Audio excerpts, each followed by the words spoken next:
தென்னகத்துத் தேன்தமிழே தெகிட்டாத முத்தமிழ் முக்கனியின் சாறெடுத்து நாவினில் முப்பொழுதும் இனித்திடும் என் அன்னைத் தமிழே, கன்னித் தமிழே, உன்னை வணங்குகிறேன். இப்பொழுது குறுந்தொகையிலிருந்து இந்த இலக்கியச் சுரங்கம் என்ற தலைப்பில் பாலைத்திணையிலிருந்து தலைவி கூற்றாக நாம் செவிக்கு உணவாக வருகின்றது. இந்த குறுந்தொகை பாடல் என்றாலே தலைவன் தலைவி என்ற ஒரு சிறப்பு தென்படும். அதே போல பாலைத்திணை என்பது மணலும் மணல் சார்ந்த பகுதி என்ற அந்த காட்சியை முன்னிறுத்துகிறது.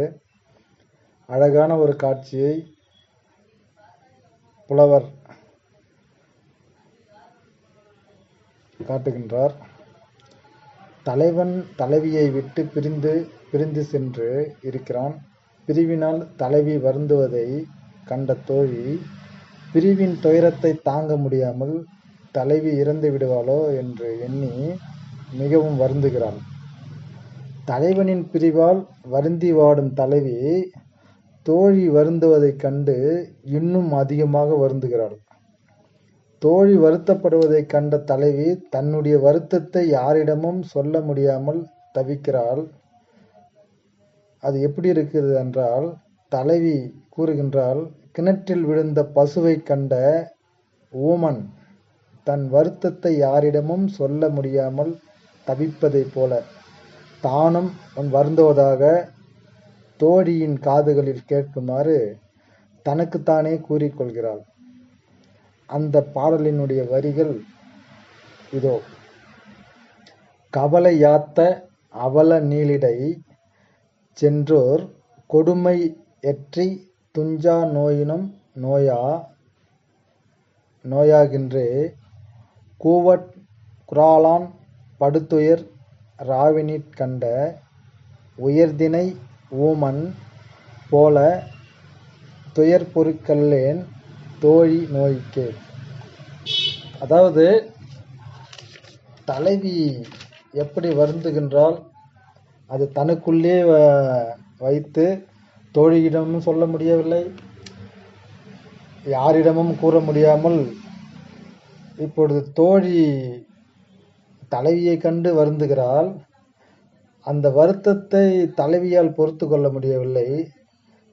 அந்த வருத்தம் இன்னும் அதிகமாகிறது என்று தனக்குள்ளே குழம்புகிறார். அதாவது கிணற்றில் விழுந்த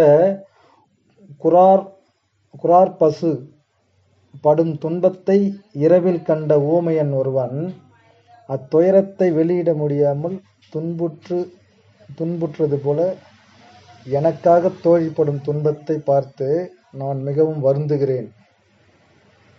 இப்ப தோழியின் துயரத்தால் நான் பெற்ற துன்பம் பல கிளை வழிகளும் பல யா என்று சொல்லக்கூடிய மரங்களுக்கும் உள்ள நீண்ட வழியில் சென்ற தலைவன் செய்த கொடுமையை நினைத்து நான் தூங்காமல் இருக்கும் துன்பத்தை காட்டிலும் மிகுந்த துன்பமாக இருக்கிறது என்று தலைவனுடைய வருத்தத்தை தோழி நினைத்து சொல்வதாக, அது தனக்குள்ளே